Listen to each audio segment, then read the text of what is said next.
പുതിയൊരു വീഡിയോയിലേക്ക് സ്വാഗതം. കഴിഞ്ഞ മത്സരത്തിൽ മികച്ചൊരു വിജയം കരസ്ഥമാക്കിയതോടെ നല്ല ആത്മവിശ്വാസത്തിലാണ് കേരള ബ്ലാസ്റ്റേഴ്സ് ഉള്ളത്. ഇനി അടുത്ത കേരള ബ്ലാസ്റ്റേഴ്സിന്റെ മത്സരം ഈ വ്യാഴാഴ്ച FC ഗോവയ്ക്കെതിരെയാണ്. FC ഗോവ ഈ ഒരു സീസണിൽ മികച്ച അറ്റാക്കിംഗ് ഫുട്ബോൾ കളിക്കുന്ന ഒരു ടീമാണ്. മാത്രമല്ല അവരുടെ സ്ട്രൈക്കറായിട്ടുള്ള അർമാൻഡോ സാദിക്കു ഈ ഒരു സീസണിൽ മികച്ച ഫോമിലാണ് കളിച്ചുകൊണ്ടിരിക്കുന്നത്.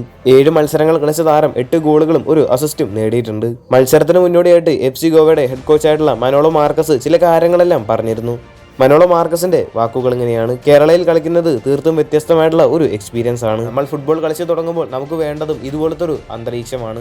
കേരളയിൽ കളിക്കുന്നത് തനിക്ക് ഇഷ്ടമുള്ള ഒരു കാര്യമാണ് എന്ന് മനോളോ മാർക്കസ് പറഞ്ഞിരുന്നു. കേരള ബ്ലാസ്റ്റേഴ്സ് FC ഗോവ മത്സരം തീർത്തും ആകാംക്ഷയോടെയാണ് ആരാധകരെല്ലാം കാത്തിരിക്കുന്നത്. കഴിഞ്ഞ സീസണിൽ കേരള ബ്ലാസ്റ്റേഴ്സ് FC ഗോവയെ 4-2 എന്ന സ്കോറിൽ മികച്ചൊരു തിരിച്ചുവരവ് നടത്തി പരാജയപ്പെടുത്തിയിരുന്നു. മനോളോ മാർക്കസ് പറഞ്ഞ മറ്റൊരു കാര്യം ഇതായിരുന്നു: കഴിഞ്ഞ സീസണിലെ ഒരു മത്സരത്തിൽ കൊച്ചിയിൽ ഞങ്ങൾക്ക് നല്ലൊരു ഫസ്റ്റ് ഹാഫ് തന്നെയായിരുന്നു ഉണ്ടായിരുന്നത്.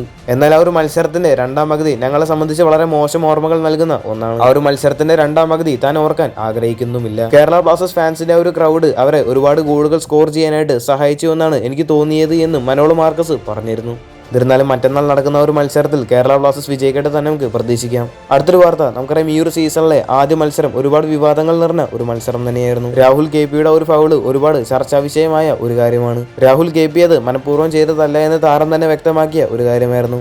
അങ്ങനെ ഇപ്പോൾ രാഹുൽ KPയുടെ ഒരു ചാലഞ്ചിനെ തുടർന്ന് ലൂക്ക മെഡിസൺ ചില കാര്യങ്ങളെല്ലാം പറഞ്ഞിട്ട് ലൂക്ക മെഡിസന്റെ വാക്കുകൾ ഇങ്ങനെയാണ്: ആ ഒരു ഫൗളിന് ശേഷം ഒരുപാട് കാര്യങ്ങൾ എന്റെ തലയിലൂടെ കടന്നുപോയി. ആദ്യം എന്റെ മനസ്സിൽ തോന്നിയത് എന്തിനാണ് എന്നെ ഫൗൾ ചെയ്തത് എന്നായിരുന്നു. പിന്നെ എനിക്ക് മനസ്സിലായ ഒരു പ്ലെയറിനുണ്ടായ ദേഷ്യമാണ്. പ്ലെയറിനോടുണ്ടായ ഒരു ദേഷ്യം കാരണം കൊണ്ട് തന്നെയാണ് രാഹുൽ അങ്ങനെ ചെയ്തത് എന്നാണ് ലൂക്ക മെഡിസൺ ഇപ്പോൾ പറഞ്ഞിട്ടുള്ളത്. ഇതുമായി ബന്ധപ്പെട്ട നിങ്ങളുടെ അഭിപ്രായങ്ങളൊക്കെ താഴെ ഒന്ന് കമന്റ് ചെയ്യുക. കൂടുതൽ ഐസലുമായിട്ടും കേരള ബ്ലാസ്റ്റേഴ്സുമായിട്ട് ബന്ധപ്പെട്ട വാർത്തകളെല്ലാം അറിഞ്ഞായിട്ട് ചാനൽ സബ്സ്ക്രൈബ് ചെയ്യുക. അടുത്തുള്ള ബെല്ലൈക്കൺ ഓപ്ഷൻ എനേബിൾ ചെയ്യാൻ മറക്കരുത്. അടുത്തൊരു വീഡിയോ ആയിട്ട് നമുക്ക് വീണ്ടും കാണാം.